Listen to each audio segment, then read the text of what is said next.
In the shop today is a 2003 Toyota Highlander, and I'm removing the intake manifold and replacing the gaskets with this kit from Felpro. I'll also have access to the valve covers and the spark plugs, so I'll be doing those in other videos. Today's episode of Tool Demo starts right now. I want to disconnect the battery, but I still need it right now because I'm going to discharge the fuel pressure from the fuel rail. The way that I'll do that is disconnect the fuel pump, then I'll start the engine and let that engine burn that fuel off. Once it's done, the engine will stall, and then I know that there's no fuel pressure in the rail. So let's get started by going to the back of the car, and I'll show you how to do that. Quick note here, if you're only doing the upper intake so you have access to the spark plugs and the valve cover gaskets, you don't need to do this part because you're not disconnecting the fuel line. All right, to get access to those rear seat bolts, we need to remove this forward piece of the deck board and pull those clips out.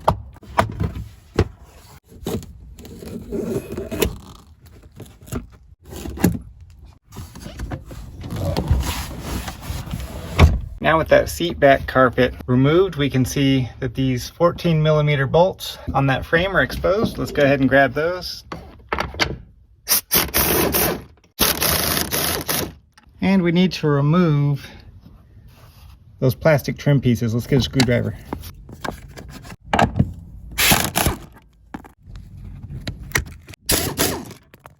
All the plastic bits and bolts are going to go right in there. This side comes out just like the other side. Pull the carpet away from the trim. Just kind of fold it back. So let me go in with my cat claw. I'm just going to go in and pry it gently, just around the perimeter here. That butyl rubber is sticky and kind of gooey. Okay, I've just kind of broken the seal, and it comes up. These are quick connect hose pliers, but I like those little jaws on there.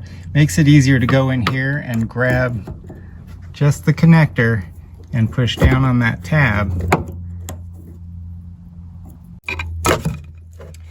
And you can wiggle it free a lot easier without damaging the connector.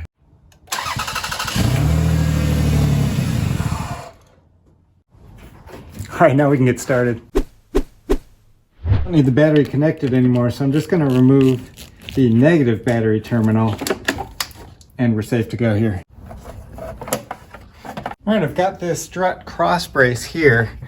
This guy needs to come off, and I'm going to remove these fasteners. What do you think I was going to say? I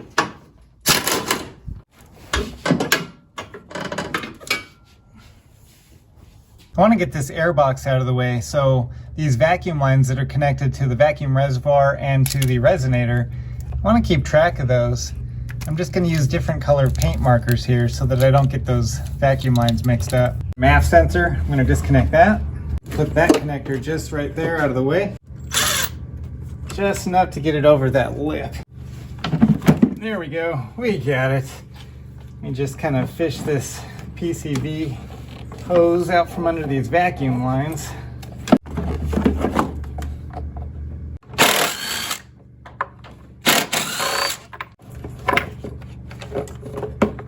Let's get a close up here at the throttle body. I'm just going to be removing these throttle cables and the cruise control cable.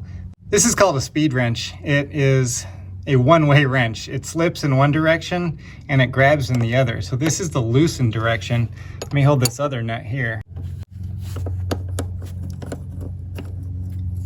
You see what it's doing? It's slipping when I come back, and then it grabs and loosens. That way I don't have to pull the wrench off of the nut. I can just slip it, and it's almost like using a ratcheting wrench. But a ratcheting wrench won't fit in here. That's why I like that speed wrench. Rare I get to use it, but when I do, I like having it. So you can see I've got 2 yellow marks here and 2 on the hose, and then 3 and 3. So I can remove these and remember where they go.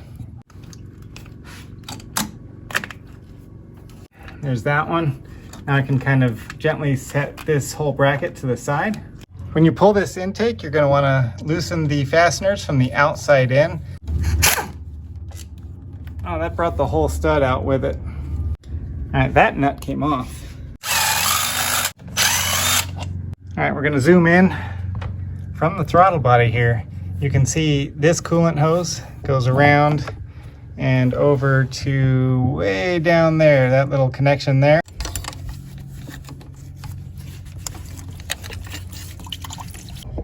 See that there? This is what is keeping that manifold assembly still attached. So let's get that off and we can get this whole thing out of here. There we go. Looks like we got one more bracket there on the passenger side. It's right back here. There we go. Wow, what a victory. This thing was hard to get out. All right, just here on the passenger side, let's go in for a closer look. Right there. See that? That little stud with that nut on it, that's holding 2 ground wires. We need to get that off. That nut's a 12 millimeter.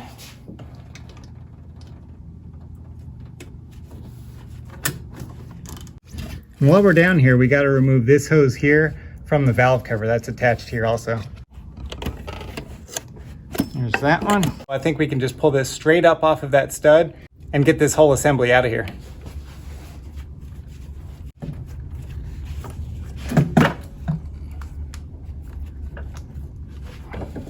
We've got to get this ground off of there.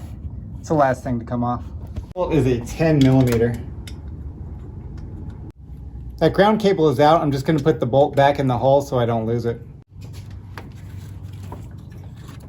As you can see now, just with that upper intake gone, we've got access to our valve covers and the spark plugs here. So I'm going to be doing that job now, but I'll show you that in a different video.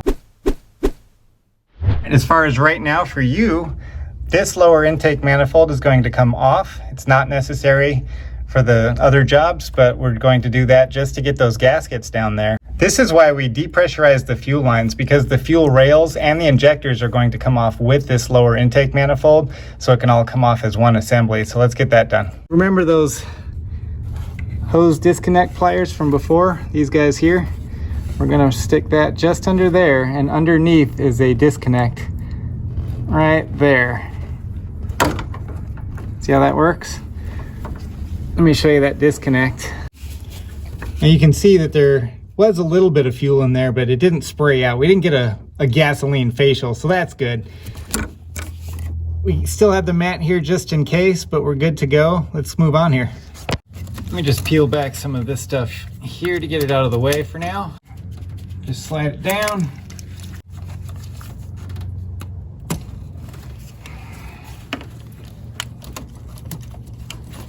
Let's just set this to the side here and we can see the bolts holding it down. They go all the way around the perimeter, way down there of that lower intake, and then everything should come off all as one piece. I'm gonna disconnect all of these injector wires here, set them over to the side here. All right, these are all 12 millimeter. Let's go ahead and get these out.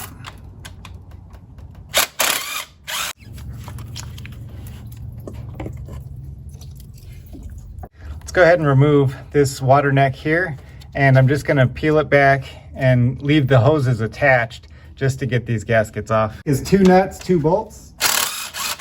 Last bolt is right here. It holds the water neck onto the engine mount bracket. All right, with this engine mount, I've taken those 2 bolts out. I can just swing it to the side, and now we can just pull up on that water neck and get it up off of those studs down there. And there's that one. A little bit messy. They put some RTV in there.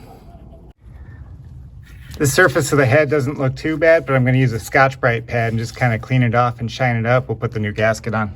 Okay, the intake is clean on the top mating surface and on the bottom. And also the mating surface is down here, and don't forget underneath. Everything's clean and dry, so I'm going to put these gaskets on.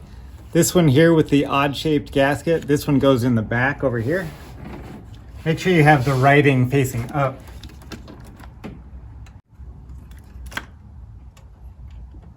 Let me switch you around to this side. Just gonna guide it over these two studs here. Move that engine mount out of the way. And it can go back on. Also remember, this radio interference resistor goes right there. Just gonna drop these long bolts into here. We've got a shorter bolt and a longer bolt. The shorter one goes closest to you. This one here. And the longer bolt back here. All right, I've got the impact still on power setting 1. So I'm just gonna run these in very gently. Toyota calls for 15 Newton meters. That's not a lot, it's an 11 foot-pounds.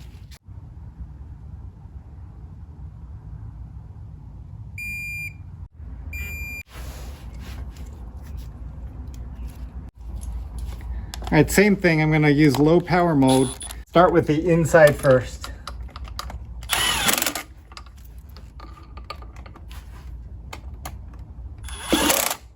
"15 Newton meters again, and remember we've got 6 fasteners on one side and 6 on the other, so count a total of 12 to make sure you torque them all.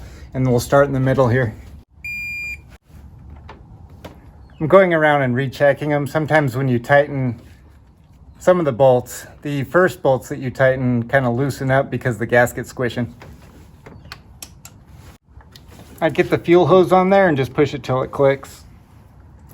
All right, now let's make sure that we plug in those fuel injectors.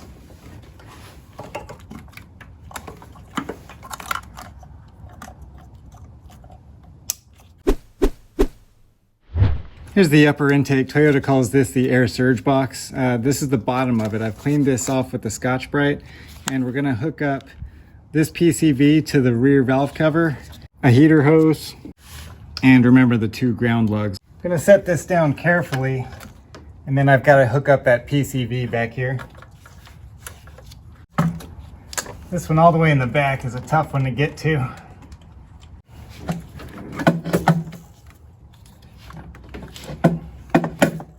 Got 2 bolts and 2 nuts.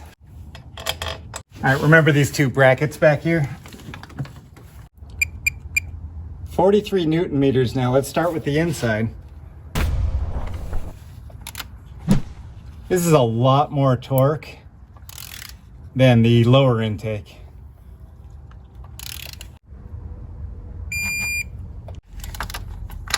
Let's do this one.